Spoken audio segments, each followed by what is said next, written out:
മക്കളെ എല്ലാവർക്കും നമസ്കാരം. നമ്മുടെ RRB NTPC അണ്ടർ ഗ്രാജുവേറ്റിൻ്റെ CBT-1 എക്സാമിൻ്റെ റിസൾട്ട് വന്നു.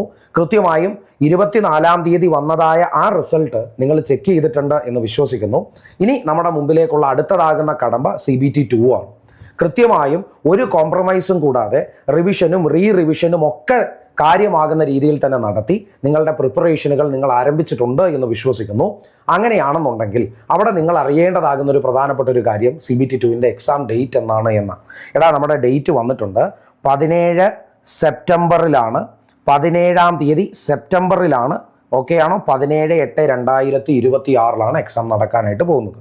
അപ്പോൾ ഒരുപാട് ഡേറ്റ് ഒന്നും അങ്ങോട്ടേക്ക് മാറ്റിയിട്ടില്ല. വളരെ അടുത്ത് തന്നെ വരാൻ പോകുന്നതായ ഒരു എക്സാമാണ്. ഈ ഒരു ഷോർട്ട് പീരീഡിൽ ഏറ്റവും ബെസ്റ്റ് ആകുന്ന ഒരു സ്ട്രാറ്റജിയിൽ തന്നെ നിങ്ങളുടെ പ്രിപ്പറേഷൻ മുന്നോട്ടേക്ക് കൊണ്ടുപോകണം കേട്ടോ. ഇനി അവിടെ നമുക്ക് കൂട്ടിച്ചേർക്കാനുള്ളതാകുന്ന 1-2 കാര്യങ്ങൾ കൂടി ഞാൻ പറഞ്ഞു തരാം. നമ്മുടെ ലിസ്റ്റ് വന്ന സമയത്ത് തിരുവനന്തപുരം സോണിനകത്ത് നമുക്ക് മൊത്തം ഒരു 1292 പേരുടെ ലിസ്റ്റാണ് മക്കളെ വന്നിട്ടുള്ളത് കേട്ടോ. അതുപോലെ നമ്മുടെ ചെന്നൈ ബേസ് ചെയ്തുള്ള ലിസ്റ്റ് നമ്മൾ നോക്കുകയാണെന്നുണ്ടെങ്കിൽ അവിടെ നമുക്ക് ഒരു 1202 പേരുടെ ലിസ്റ്റാണ് വന്നിട്ടുള്ളത്. ഓക്കെ ആണ്.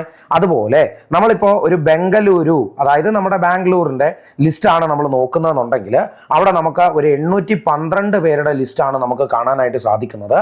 അതുപോലെ തന്നെ അഹമ്മദാബാദിലേക്ക് വരുമ്പോൾ അവിടെ നമുക്ക് എത്ര പേരുടെ ലിസ്റ്റ് ഉണ്ടെന്നറിയാമോ? ഒരു 2303 പേരുടെ ലിസ്റ്റാണ് വരുന്നത്. അതുപോലെ നമ്മൾ നേരെ മുംബൈയിലേക്കാണ് വരുന്നത് എന്നാണെന്നുണ്ടെങ്കിൽ അവിടെ ഒരു 7437 പേരുടെ ലിസ്റ്റ് ഉണ്ട്. അതുപോലെ നമ്മൾ സെക്കന്ദരാബാദിലേക്ക് പോവുകയാണെങ്കിൽ അവിടെ നമുക്കൊരു 40-90 പേരുടെ ലിസ്റ്റ് കാണാൻ സാധിക്കും. ഇപ്പോൾ ഈ വീഡിയോ കണ്ടുകൊണ്ടിരിക്കുന്നതായ ഒരു 90-99% ആകുന്ന ആളുകളും ഈ പറഞ്ഞതായ ഏതെങ്കിലും ആകുന്ന സോണുകളിൽ തന്നെ ആയിരിക്കണം നിങ്ങളുടേതാകുന്ന എക്സാം അറ്റൻഡ് ചെയ്തിട്ടുള്ളത് എന്നാണ് എൻ്റെ വിശ്വാസം. അതുകൊണ്ട് എല്ലാ സോണുകളുടെയും കാര്യം ഞാൻ പറയുന്നില്ല. ഈ പറയുന്ന 6 പേരുടെ കാര്യങ്ങൾ ഞാൻ പറയും. അതിൽ തിരുവനന്തപുരത്തിൽ 1292 പേരുടെ ലിസ്റ്റ് വന്നു. ബാംഗ്ലൂരുവിലേക്ക് 812 പേരുടെ, ചെന്നൈ വരുമ്പോൾ 1202, അഹമ്മദാബാദിന് 2303, മുംബൈയിലേക്ക് വരുമ്പോൾ 7437, സെക്കന്ദരാബാദ് ആകുമ്പോൾ 4090 ഇത്രയും പേരുടെ ലിസ്റ്റാണ് വന്നിട്ടുള്ളത്. അപ്പോൾ നിങ്ങൾ മനസ്സിലാക്കുക, നിങ്ങൾ എത്രയാകുന്ന വേക്കൻസികൾക്ക് വേണ്ടിയിട്ടാണ് മത്സരിക്കുന്നത്, ആ വേക്കൻസിയിലേക്ക് മത്സരിക്കാൻ എത്രയാകുന്ന ആളുകളുടെ ലിസ്റ്റാണ് അവിടെ വന്നിട്ടുള്ളത് നിങ്ങൾ കൃത്യമായിട്ട് അനലൈസ് ചെയ്യുക. ആ ഒരു അനാലിസിസിന്റെ ഭാഗമായി നിങ്ങൾ എത്രത്തോളം കാര്യമാകുന്ന രീതിയിൽ പ്രിപ്പറേഷൻസ് നടത്തണം എന്നതാകുന്ന ഒരു ബോധ്യം കൂടി നിങ്ങൾ കൊണ്ടുവരിക. ഇത് നിങ്ങളുടേതാകുന്ന ഒരു ആവശ്യമാണ്. ഇത് എനിക്ക് വേണ്ടി ഞാൻ ചെയ്യുന്നതാണ്, എൻ്റെ നാളേക്ക് വേണ്ടി ഞാൻ ചെയ്യുന്നതായ ഒരു കാര്യമാണ്. അപ്പോൾ ഒരു കാര്യം കൊണ്ടും ഇവിടെ ഒരു കോംപ്രമൈസ് ഞാൻ നടത്താൻ പാടില്ല.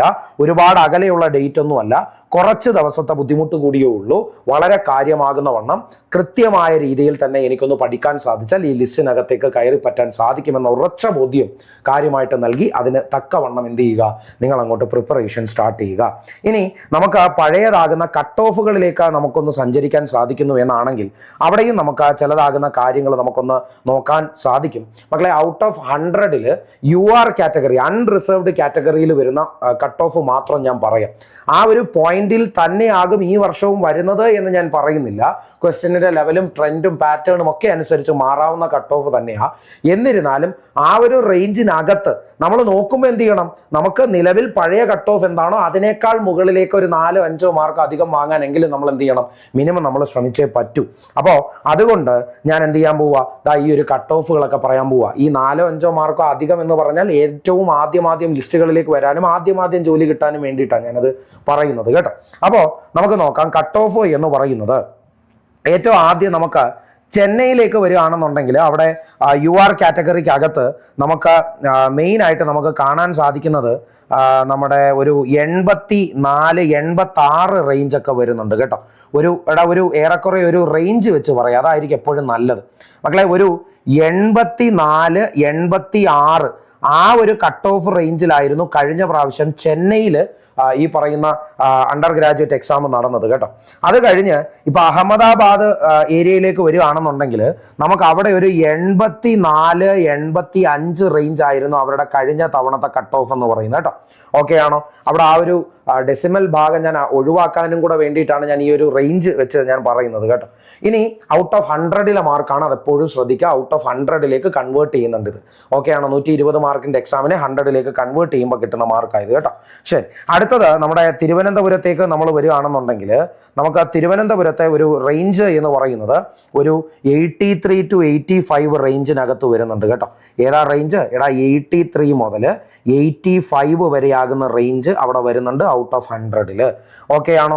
അത് കഴിഞ്ഞ് നമുക്കിപ്പോ ഏതാണ് നമ്മുടെ ബംഗളൂരുവിലേക്ക് പോവുകയാണെന്നുണ്ടെങ്കിൽ നമുക്ക് അവിടെയും വരുന്നുണ്ട് മക്കളെ ഒരു 80-83 റേഞ്ച് കേട്ടോ. ഒരു 80-83 റേഞ്ചിലാണ് അവിടുത്തെയും കട്ട് ഓഫ് വന്നിട്ടുള്ളത്. കഴിഞ്ഞ തവണത്തെ കട്ട് ഓഫ് ആണേ. അപ്പോൾ അതുപോലെ തന്നെ ഇനി നമുക്ക് മുംബൈയിലേക്ക് വരികയാണെന്നുണ്ടെങ്കിൽ അവിടുത്തെ കട്ട് ഓഫ് റേഞ്ച് എന്ന് പറയുന്നത് ഒരു എത്രയാ വരിക? ഒരു 83-84 റേഞ്ചിനകത്തുള്ള കട്ട് ഓഫ് വരുന്നുണ്ട്. ഓക്കെ ആണോ? 83-84 റേഞ്ചിനകത്തൊരു കട്ട് ഓഫ് വരുന്നുണ്ട്. ഇനി നമ്മൾ സെക്കന്ദരാബാദിലേക്ക് പോവുകയാണെന്നുണ്ടെങ്കിൽ അവിടെ ഒരു 83-84 റേഞ്ചിൽ കട്ട് ഓഫ് വരുന്നുണ്ട്. ഓക്കെ ആണോ? ഇനി നിങ്ങളൊന്ന് ആലോചിച്ച് നോക്കേ, ഈ പറയുന്ന 1292 ആകുന്ന ആളുകളിൽ ഈ പറയുന്ന നമുക്ക് എത്രയാകുന്ന മാർക്ക് നേടാനായിട്ട് സാധിക്കണം? മക്കളെ, എപ്പോഴും നിങ്ങൾ മനസ്സിലാക്കേണ്ട ഒരു കാര്യം, ഒരു എക്സാമിൻ്റെ തയ്യാറെടുപ്പ് എന്ന് പറയുന്നതിൽ വളരെ നിർണായകമായ ഒന്നാണ് മോക്ക് ടെസ്റ്റുകൾ എന്ന് പറയുന്നത്. കൃത്യമാകുന്ന രീതിയിൽ മോക്ക് ടെസ്റ്റുകളും കൃത്യമാകുന്ന രീതിയിൽ പ്രീവിയസ് ഇയർ ക്വസ്റ്റ്യൻ പേപ്പറുകളും ഒക്കെ വാലിഡേറ്റ് ചെയ്ത് പരീക്ഷാ ഹാളിൽ കയറുന്നതിന് മുമ്പ് തന്നെ, അല്ലെ വേണ്ട, പരീക്ഷയുടെ റിസൾട്ട് നിങ്ങളുടെ കയ്യിൽ കിട്ടുന്നതിന് മുമ്പ് തന്നെ എനിക്ക് ആ പരീക്ഷയ്ക്ക് എത്ര മാർക്ക് കിട്ടാൻ സാധ്യതയുണ്ട് എന്നൊരു സെൽഫ് അനാലിസിസ് നടത്തേണ്ടത് വളരെ അത്യാവശ്യമാണ്. ആ സെൽഫ് അനാലിസിസിന് വേണ്ടിയിട്ടാണ് മോക്ക് ടെസ്റ്റ് അറ്റൻഡ് ചെയ്യാൻ പറയുന്നത് കേട്ടോ. എത്ര എണ്ണം മോക്ക് ടെസ്റ്റുകൾ അറ്റൻഡ് ചെയ്യാൻ പറ്റുമോ അത്രയും ആകുന്ന മോക്ക് ടെസ്റ്റുകൾ അറ്റൻഡ് ചെയ്തോ, വളരെ കാര്യമാകുന്ന രീതിയിൽ അറ്റൻഡ് ചെയ്തോ. അപ്പോൾ നിലവിൽ തിരുവനന്തപുരത്തിൻ്റെ റേഞ്ച് എന്താണ്? ഈ പറയുന്ന ബംഗളൂരുവിൻ്റെ റേഞ്ച് എന്താണ്? അഹമ്മദാബാദ്, ചെന്നൈ, മുംബൈ, സെക്കന്ദരാബാദ് തുടങ്ങിയ സ്ഥലങ്ങളിലൊക്കെ എന്താണ് സംഭവിച്ചു കൊണ്ടിരുന്നത്, സംഭവിക്കാൻ ഇനി എന്താണ് പോകുന്നത് എന്ന ചരിത്രം നിങ്ങൾ വേണം എഴുതാൻ. അപ്പോൾ വളരെ കൃത്യമാകുന്ന രീതിയിൽ നിങ്ങളൊന്ന് അനലൈസ് ചെയ്ത് നിങ്ങളുടേതാകുന്ന പ്രിപ്പറേഷൻ യാതൊരു കോംപ്രമൈസും ഇല്ലാതെ മുന്നോട്ട് കൊണ്ടുപോകാം. അപ്പോൾ നമുക്ക് കൂടുതലാകുന്ന കാര്യങ്ങൾ അടുത്ത വീഡിയോയിൽ ചർച്ച ചെയ്യാം കേട്ടോ.